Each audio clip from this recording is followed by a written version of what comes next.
as a friend. Chapter 1: Deception of a Friend.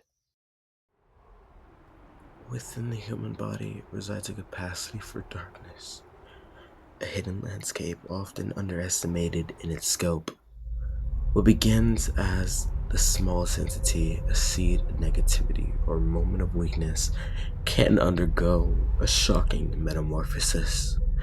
It can twist and expand beyond all reasonable bounds, ultimately becoming something more vast and terrifying than the mind dares to conceive.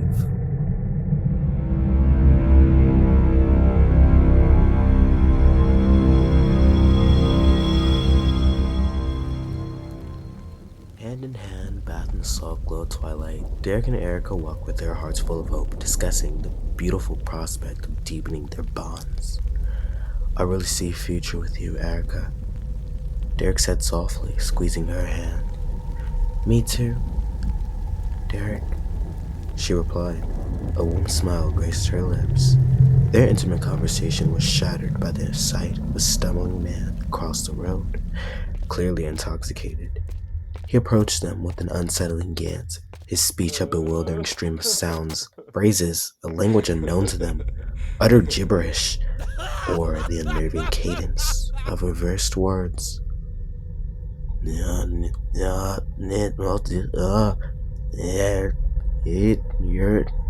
he mumbled, his breath heavy with alcohol. "What was that he said?" Erica whispered. A knot of unease tightened her throat. I don't know," Derek replied, his brows frowned with confusion. Then, in the moment that defied all logic and seared itself into their memories, the man burst into a ball of flames, an instantaneous inferno that painted the night in a grotesque hue. "Oh my god," Erica gasped, recoiling in horror. "What the hell?" Derek stammered, his eyes wide with disbelief. As the horrific image of the man burning resided in their memories, a piercing, blood-curdling scream sliced through the air from a nearby house. The sound was raw and primal, carrying an unimaginable weight of pain. Did you hear that?" Erica asked, her voice trembling. "Yeah, it sounded like someone in terrible pain, as if they lost someone," Derek replied, his gaze fixed on the house across the street. Their gaze snapped towards the source, the figure of a woman in the yard opposite, the drunken man's wife. Her world collapsed as she watched her husband burn. With a heart-wrenching cry, she struggled towards a desperate salute against the flickering light. As she screamed his name, "Jason! Jason!" A laminating echo of the unspeakable horror they were witnessing. Instinctively, Derek took a step forward, a flicker of wanting to help, the battling with the sheer impossibility of the scene.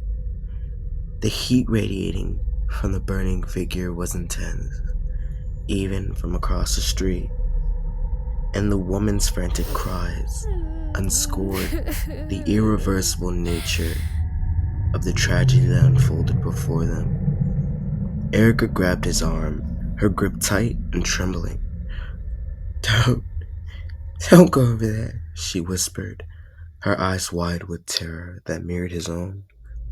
But she needs our help," Derek stammered, his gaze fixed on the distraught figure running towards the flames.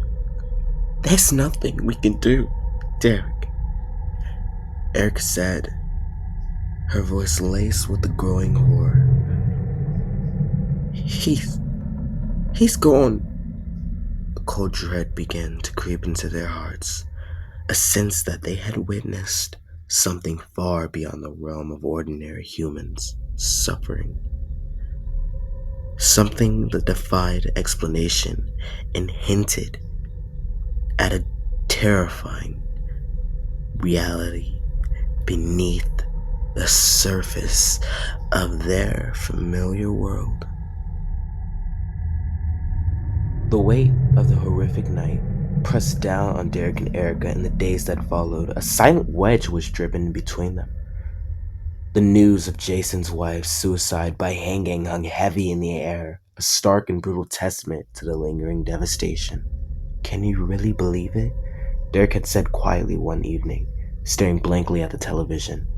"She just gave up." Erica, perched on the edge of the sofa, hadn't even met his gaze. "Maybe she was going through too much pain, Derek. Maybe you can't imagine what she was going through. After all, she lost her husband." A raw edge crept into her voice, the subtle accusation that Derek hadn't even missed. The shared trauma, instead of binding them, seemed to be fraying their connection. The unsettling horror through that they too might have been targeted by the unseen terror gnawing at them, feeling their anxiety and unspoken resentment.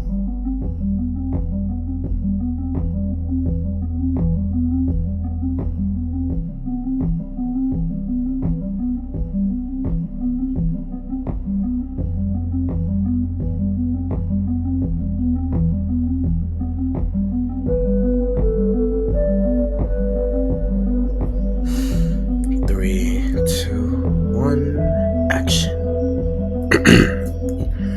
To write a story is honestly one of the scariest and one of the most vulnerable things. To cry and really show a brand side that no one can reside in. To feel and try to appeal is only a sealed deal that may or may not revolve in sin. To grandly receive will sing you and me a tall tale that's never been spoken. This is a story foretold to many, a borrowing sorrow of death's beginning.